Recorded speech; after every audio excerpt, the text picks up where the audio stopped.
Assalamualaikum warahmatullahi wabarakatuh. A'udzu billahi minasyaitonir rajim. Bismillahirrahmanirrahim. Ya ayyuhalladzina amanu taqullaha haqqa tuqatih wa la tamutunna illa wa antum muslimun. Wahai orang-orang yang beriman, bertakwalah kalian kepada Allah dengan sebenar-benarnya takwa. Dan janganlah kalian mati kecuali dalam keadaan beragama Islam. Ini gaspol atau rem-rem? Jangan gaspol bos, nanti tabrakan. Rem-rem sedikit. Banyak di antara kita, insya Allah kita tidak tergoda perempuan. Insya Allah kita tidak tergoda narkoba. Tapi yang membuat kita tergoda dan bisa masih dalam keadaan kekafiran, selalu memakan uang haram. Termasuk diantaranya yang suka menerima SPJ palsu. Ada SPJ-nya, tidak ada perjalanannya. Ini semua ini. Begitu bejatnya kita sebagian bangsa Indonesia, honor ustadz pun dipotongnya. Saya paling gak senang itu kalau diceramah di kantor-kantor pejabat. Lain dia tanda tangan kita, lain pula dia kasih kita. Dia kasihnya kita kwitansi kosong. Saya kalau dikasih kwitansi kosong langsung saya tolak. Perjelas dulu bos, apa maksud ini kwitansi kosong? Tulis angkanya di situ. Kok kurangi nolnya, bahaya akibatnya. Yang ketawa saya serius ini. Ya, tak tahulah saya kalau di Madura ini karena baru pertama saya diceramah Pulau Madura ini. Ya. Wa qala idzan. Bismillahirrahmanirrahim. Ya ayyuhalladzina amanu dukhulu fis-silmi kaffatan wa la tattabi'u khutuwatis syaitan innahu lakum adu mubin. Wahai orang-orang yang beriman, masuklah engkau ke dalam Islam secara sempurna, bukan Islam pencitraan, bukan Islam pilpres, tapi Islamlah secara benar. Wa la tattabi'u khutuwatis syaitan, dan janganlah engkau ikuti langkah-langkah setan, karena sesungguhnya setan itu musuh yang nyata bagi kalian.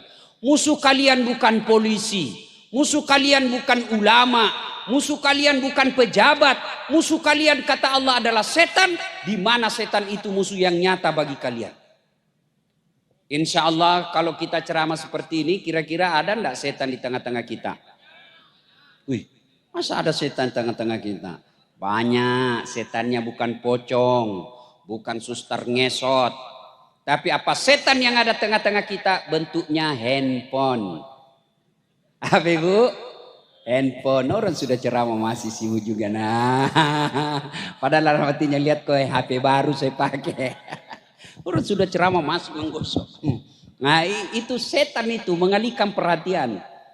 Simpan dulu HP-nya bu, sebentar kitanya, sebentar. Saya biasa kalau ceramah tidak senang kalau ada siaran langsung. Kenapa? Ini bisa kita offside pak. Contoh, Ustadz kita Abdul Somad.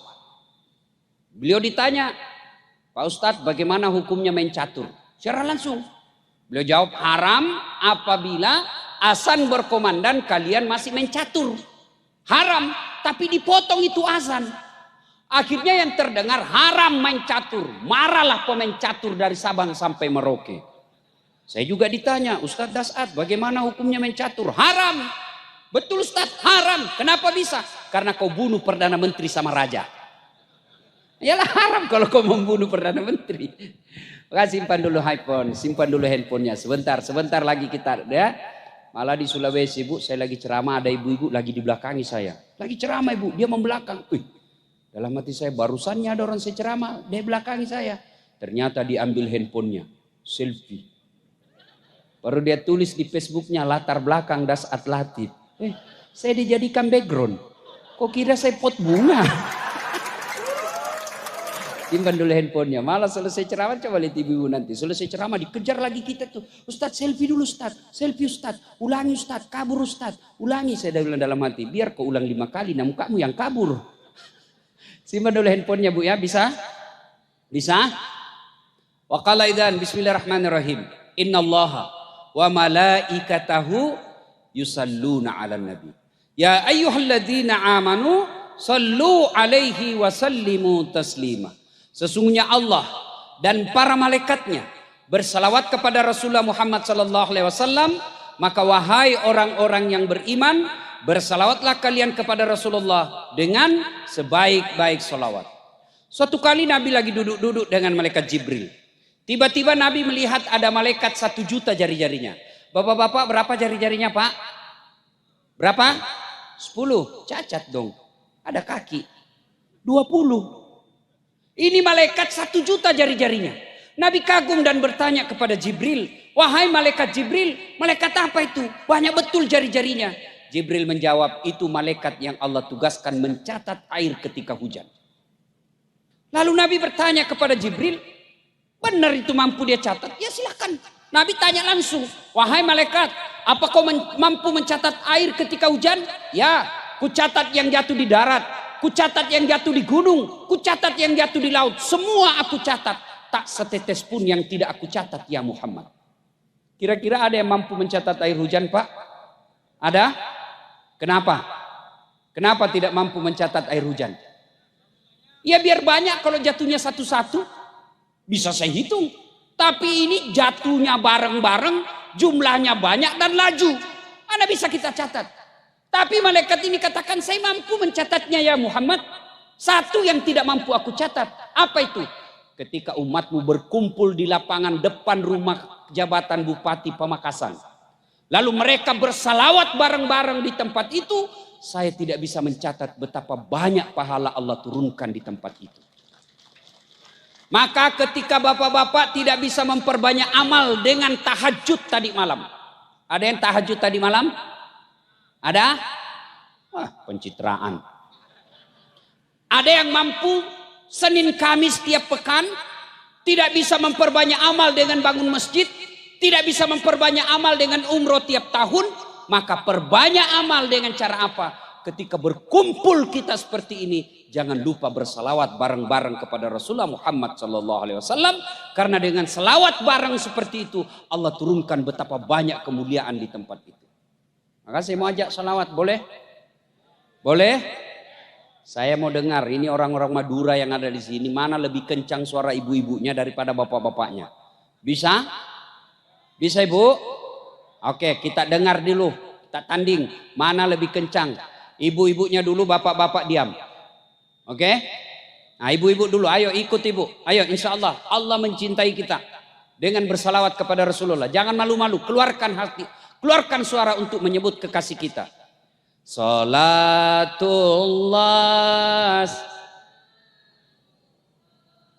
ala toha, salatullah ala Yasin. Nilainya 5,0. Ibu-ibu diam, bapak-bapak. Yuk, yang merasa jenis kelamin laki-laki, jangan malu-malu Pak. Jangan mempermalukan jenis kelamin kita Pak. Ayo, ibu-ibu diam. Ayo Pak, ayo. Salatullah. Yang di belakang. Ala toha. Salatullah. Salamullah. Ala Yasin 7,5. Alhamdulillah. Ibu bapak saudara-saudara sekalian teristimewa yang mengundang kita malam hari ini, Bapak Bupati dan Wakil Bupati beserta istri dan Forkopimda yang insya Allah dimuliakan dan dirahmati oleh Allah Subhanahu wa Ta'ala. Teristimewa yang kita muliakan, tuan-tuan guru, alim ulama yang insya Allah membawa keberkahan di tempat ini.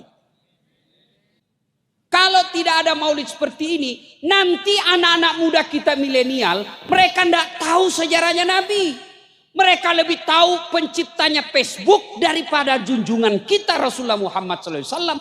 Maka ini tujuannya maulid. Dari Sabang sampai Merauke ke Eropa. Apa hikmahnya? Dengan hikmah maulid kita meneladani Nabi. So masalahnya bagaimana kita mau meneladani Nabi kalau sejarah Nabi kita tidak tahu. Dari sebaik lagu saya tahu Nabi lahir zaman jahiliyah. Di mana Nabi lahir? Kita tahu di Makkah. Di Madinah beliau hidup lama. bapaknya siapa. Bahkan dalam kalimat tauhid, dalam sebait lagu itu ada dalam tauhid itu. Apa itu? Siapa Allah? Pencipta langit semesta. Itu lagu ibu-ibu dulu, enggak sarjana, bukan anggota DPR suaminya. Sekarang lagunya ibu-ibu apa? Lagu ibu-ibu sekarang, yo ayo, yo ayo, yo ayo, apa yo ayo. Beleng-beleng. Putar ke kiri, no. Putarlah ke kanan, ke kanan. Apa itu lagu beleng-beleng? Udah ketawa karena istri kita begitu toh. Katanya majelis taklim. Tiap bulan dengar pengajian. 4 kali dengar pengajian. Tapi kalau olahraga, bajunya sempit. Roknya sempit. Di depan lah ibu-ibu. 1, 2, bapak-bapak di belakang. 3. Gimana dah hancur majelis taklim kita sekarang? Ya, itu lagu. Dari lagu sebenarnya kita bisa menceritakan sejarah Nabi. Itu lagu ibu saya dulu kepada saya. Lalu sekarang lagu anak saya kepada anak saya ajarkan lagu. Anak saya namanya Ece. Ece itu panggilan perempuan bagi anak Bugis. Nak, Ece, ini lagu. Hafal ini nak. Anak-anak Nabi ada 7 orang, 3 laki-laki, 4 perempuan. Pertama Qasim, Abdullah, Ibrahim, Zainab, Rutkaya, Ummu Kalsum, Fatimah. Ibunya bernama Siti Aminah, bapaknya bernama Abdullah, kakeknya bernama Abdul Muthalib, pamannya bernama Abu Thalib. Itu lagu. Dari situ anak saya tahu 7 anak Nabi. Pertamanya Qasim, 3 laki-laki, 4 perempuan. Ada dakwah syariat di dalamnya. Sekarang anak-anak kita siapa yang ngajari ibunya? Ibunya juga yang salam lagu. Lalai, panggil aku si Jablay. Abang jarang pulang, aku jarang dibelai. Dia sambunglah anaknya. Pulang-pulangku berbadan 2. Hancur bunting dia pulang. Jadi dari lagu kita bisa ngajarkan sejarah Nabi. Nah, maulid ini juga sesungguhnya menceritakan sejarah Nabi. Supaya apa? Supaya kita bisa tahu dari kisah-kisah itu, kita bisa meneladani Nabi. Maka saudara-saudaraku yang tidak mau maulid silahkan. Tapi jangan menuduh kami yang maulid ini orang yang sesat. Ini banyak anak-anak sekarang hidupnya lebih banyak bikin dosa, tiba-tiba hijrah. Modal jenggot, celana jingkrang. Langsung semua bid'ah. Maulid bid'ah. Isra Mi'raj bid'ah. Taksiyah bid'ah. Jabat tangan selesai sholat bid'ah. Doa bersama bid'ah. Tidak ada pada zaman Nabi. Bos, kenapa Nabi, zaman sahabat, zaman Nabi, zaman tabi'in tidak ada maulid? Kenapa? Mereka hidup sesama dengan Nabi.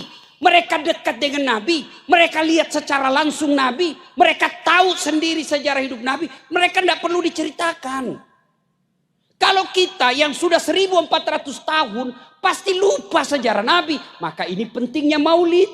Maka yang baik silahkan Anda tidak mau maulid. Tapi hargai saudaramu yang mau maulid. Ini hanya alasan. Ini kan tidak pernah sama Nabi. Saya bilang, Dek, kalau kau tidak pernah pada sama Nabi, sini kau dulu. Tolong sampaikan sama itu ustadzmu, jangan dia ceramah pakai mic. Karena pada zaman Nabi tidak ada mic. Ini bid'ah ini, bos.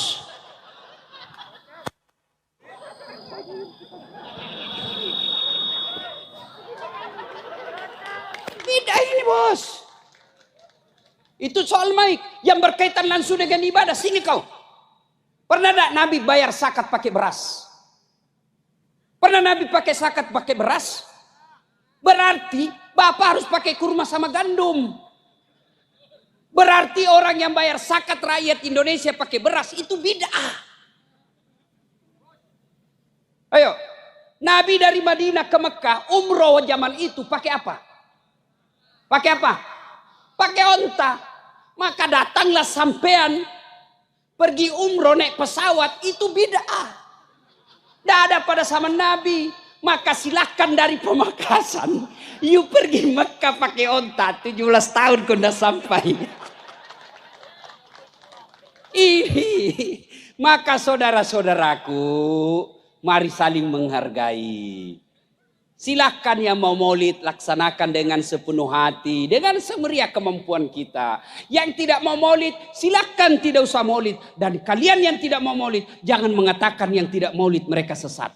Saling menghargai, aman persoalan. Pertama. Nah sekarang yang kedua, saya tidak mungkin menceramai bapak-bapak, tuan-tuan tidak mungkin saya ceramai. Saya sampaikan saja beberapa sisi kehidupan Nabi yang mudah-mudahan bisa kita bawa oleh-oleh pulang ceramah. Itu Nabi lahirnya zaman jahiliyah. Apakah jahiliyah itu berkaitan dengan waktu saja? Tidak. Jahiliyah itu berkaitan dengan karakter, mental, tabiat, sifat. Apa sifat jahiliyah? Satu di antara sifat jahiliyah itu. Makasih Pak Bupati. Alhamdulillah. Apa karakter masyarakat jahiliyah? Sombong. Di antara sekian banyak karakter jahiliyah, sombong. Apa itu sombong? Pakai barang mahal? Belum tentu. Sampean punya duit, beli baju krokodil. Tahu krokodil? Buaya. Cap buaya. Sampean punya duit, beli itu kalau ada. Supaya harga diri kita tidak dihina orang lain. Ibu-ibu punya berlian, pakai itu berlian supaya orang tidak remehkan kita. Silahkan. Tapi apa itu sombong? Kata Nabi, 2 karakter sombong. Menolak kebenaran, nganggap remeh orang lain. Bapak pakai cap buaya. Itu katanya kalau asli kepalanya menghadap ke dalam. Kalau palsu menghadap keluar, jadi buaya darat. Ada buaya darat di sini? Ada? Tidak ada Pak. Tidak tahu nanti. Kata Ustadz Abdul Somad, buaya itu selama dia di laut, di air dia akan setia. Tapi jangan coba-coba dia ke darat, dia buaya darat. Nah, karakter orang sombong itu 2. 1, nolak kebenaran, nganggap remeh orang lain. Pintar, baik. Cerdas, baik. Tapi merasa diri paling pintar, tidak baik.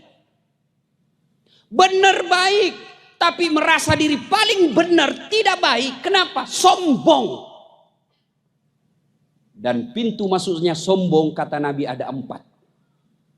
1, bertambahnya ilmu. Ini ulama bisa di dalamnya. Penceramah bisa di dalamnya. Setan itu ibarat pemain musik. Dia tahu gendang yang cocok untuk seseorang. Kalau orang ilmu, dia datangi dengan cara apa? Sombongnya merasa diri paling pintar. Jangan sombong gara-gara ilmu. Allah jelaskan dalam Al-Quran. Wa ma utitu minal ilm illa qalila. Saya tidak kasih kau ilmu kecuali sangat sedikit. Saya kalau ada orang sombong sekali, hebat, merasa diri benar. Sini dulu. Tolong kau terjemahkan saya artinya alif lam mim. Ada yang tahu artinya alif lam mim? Ada? Itu baru alif lam mim. Mana kau mau sombong? Kau sudah tidak tahu alif lam mim. Jangan sombong gara-gara ilmu. Allah marah, dia cabut kau punya ilmu. Pikun. Mana ada obatnya pikun sampai sekarang? Ada di Makassar. Banyak betul gelarnya Pak. Kalah-kalah gelar saya. Tapi sombong betul. Begitu mau pensiun, mulai pikun-pikun. Diprotes sama istrinya.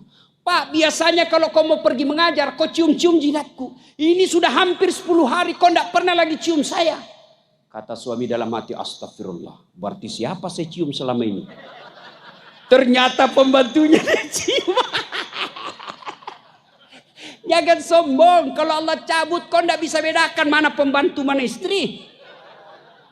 Jangan juga modus Pak. Mantan-mantan sudah dengar begini, besok masuk kamar pembantu. Didapat sama nanya, saya kira ibumu nak. Apa yang kita mau sombongkan dengan ilmu itu? 2. Penyebab datangnya sombong kata Nabi, bertambahnya pangkat jabatan. Anggota DPR mau sombong. Bapak jadi anggota DPR karena dipilih. Kalau tidak dipilih, wabillahi taufiq wal hidayah. Wassalam. Bupati mau sombong, pret. 5 tahun aja bos. Kalau terpilih lagi ya 10. Kalau sudah 10 tahun biar bapak masih mau jadi bupati, tidak bisa pak. Bapak 10 tahun sudah itu lepas, mau lagi pasang lambang Garuda, dibilangi orang gila. Apa yang kita mau sombongkan dengan bupati? Hah? Kepala dinas mau sombong. Bapak jadi kepala dinas karena disenang sama Pak Bupati. Biar Pak Bupati senang, kalau istrinya bupati tidak senang, wassalam. Ayo. Apa yang mau sombongkan dengan jabatanmu? Yang ketawa saya serius ini. Karena Ibu Bupati juga ini menentukan juga Pak. Biar Pak Bupati sudah teken datanya. Ya jangan suka selingkuh ini. Nah jangan. Nggak jalan. Yang ketiga. Apa yang Bapak mau sombongkan? Kata Nabi. Tambahnya apa? 1 tambah ilmu, 2 tambah jabatan, 3 tambah harta. Jangan sombong gara-gara harta. Belajar dari Palu, tsunami di Palu, belajar dari Aceh, tsunami di Aceh. Sekejap saja, itu Palu kemarin, tidak sampai 10 menit, prak, rata, miskin. Apa yang kita mau sombongkan dengan harta? Oke lah, tetap punya mobil banyak, tetap punya rumah, tetap punya deposito, punya kebun tembakau yang puluhan hektar. Tapi kalau Allah marah, dia cabut kau punya nikmat. Apa? Duitmu banyak, tidak ada bisa kau makan. Dilarang makan nasi. Apa enaknya kalau dilarang makan nasi? Hah? Dilarang makan garam. Dilarang makan gula. Dilarang makan daging. Dilarang makan lemak. Semua dilarang. Apa aja bisa dia makan? Ubi rebus. Duit 7 miliar cuma ubi rebus dia bisa makan. Cilaka ngana. Apa? Duitnya betul, mobilnya harga 4 miliar pak. Mobil harga 4 miliar. Baru 10 menit dalam mobil stres. Hati-hati kanan kiri. Rem. Apa yang kita mau sombongkan? Kata Nabi yang keempat penyebab datangnya sombong. Bertambahnya ibadah. Yang tadinya malah sholat, tiba-tiba hitam jidatnya gara-gara sholat. Dianggap remeh semua orang pak. Saya pun dimaki-maki di Facebook. Apa kau dasat cerita sunnah-sunnah kalau maulid, kau tidak pelihara sunnah. Kenapa kau tuduh saya tidak pelihara sunnah? Dia bilang buktinya kau tidak pelihara jenggot. Ya mau diapa kalau tidak mau tumbuh? Gara-gara jenggot dia marah-marah sama saya. Masya Allah. Bos, adik-adik remaja, hijrah itu bukan sekedar bicara Arab. Afwan, jazakallah, kaifahalu, kullu nafsin saikatul maut. Bukan sekedar itu. Biar kalian ilmu tinggi, ibadah lengkap, tapi kau remehkan orang lain, bahkan kau rendahkan martabat sesamamu muslim, kau hina di hadapan Allah. Rasulullah mana pernah kita dengar meremehkan orang? Jadi orang sombong itu jahiliyah. Meskipun dia hidup di tahun 2020 dia sombong, karakter jahiliyah ada pada dirimu.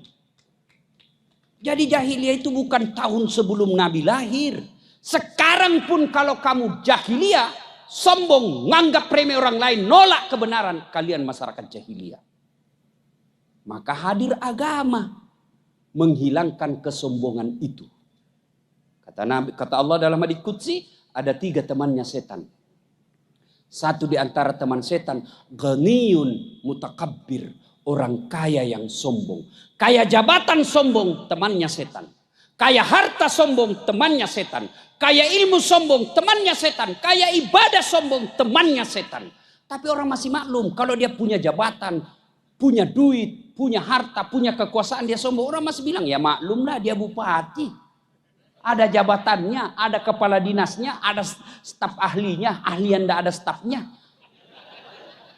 Ada satpol PP-nya. Ya wajarlah. Tapi temannya setan. Tapi kalau sudah miskin, tidak terkenal, bego, goblok, dongo, beleng-beleng, sombong lagi. Kau bukan temannya setan, kau sudah jadi setan cilaka. Ya ketawa, saya serius ini. Ayo Bapak Ibu saudara-saudara sekalian. Nih, berikutnya, kisah berikutnya. Ketika usia Rasulullah 36 tahun. Terjadi perselisihan di kota Mekah. Belum jadi Nabi, belum jadi Nabi. Apa sumber perselisihannya? Ka'bah dipugar dan batu Hajar Aswad ingin ditempatkan kembali pada posisi. Bertengkar 4 suku. Merasa masing-masing punya hak meletakkan batu itu. Kira-kira kalau di Pamekasan ini orang Madura katakan saya lebih berhak. Orang Jawa kata kami lebih berhak. Orang Bugis kalau ada kata kami lebih berhak. Kemudian orang Betawi katakan kami lebih berhak. Mereka bertengkar 4 suku di Mekah ini. Berhari-hari tidak ada solusi. Akhirnya satu di antara kepala suku berkata begini aja. Daripada kita ribut tidak ada ujung pangkalnya. Kita tunggu besok. Siapa orang pertama yang lewat di pintu itu. Dia tunjuk satu pintu, kira-kira pintu masjid lah kalau sekarang. Siapa yang lewat di pintu itu besok, dialah yang kita tunjuk untuk menunjuk siapa yang angkat batu di antara kita ini. Gimana saudara-saudara sekalian? Setuju? Setuju. Tunggu besok. Tunggu. Oh, ternyata siapa orang pertama yang lewat di pintu itu? Dialah Muhammad bin Abdullah. Yang masyarakat Makkah menggelarinya sebagai manusia Al-Amin yang dipercaya. Kira-kira di Pamekasan ada diberi gelar Al-Amin? Ada. Ada anggota DPR Pamekasan dikasih anggota DPR Al-Amin. Ada. Ada ASN dikasih gelar Al-Amin. Tidak ada Pak. Zaman Nabi. Belum lagi diangkat jadi Rasul. Usia remaja. Nabi sudah diberi gelar Al-Amin. Yang terpercaya. Kalau kita. Sekolah tinggi-tinggi. Tapi tidak ada Al-Amin. Maka disepakati. Oke setuju. Ini cocok sudah ini. Inilah masyarakat kita. Warga kita yang paling jujur. Ya Muhammad. Siapa yang kau tunjuk di antara kami ini? Kata Nabi, baiklah kalau begitu. Nabi buka serbannya. Adik-adik berapa tahu serban? Tahu serban? Berapa sujudnya serban? Berapa? 4. Berapa suku yang bertengkar? 4. Kata Nabi begini, daripada sedulur-sedulur ribut, oke, ini serban, kau pegang sudutnya masing-masing. Pegang sudutnya masing-masing 4 kepala suku. Lalu daripada sedulur-sedulur ribut, sampean ribut, kita angkat bareng-bareng. Setuju? Setuju. Begitu diangkat bareng-bareng, ayo pegang masing-masing, kita letakkan sama-sama. Setuju? Setuju. Kembalilah batu Hajar Aswad di posisi semula tanpa ada perselisihan.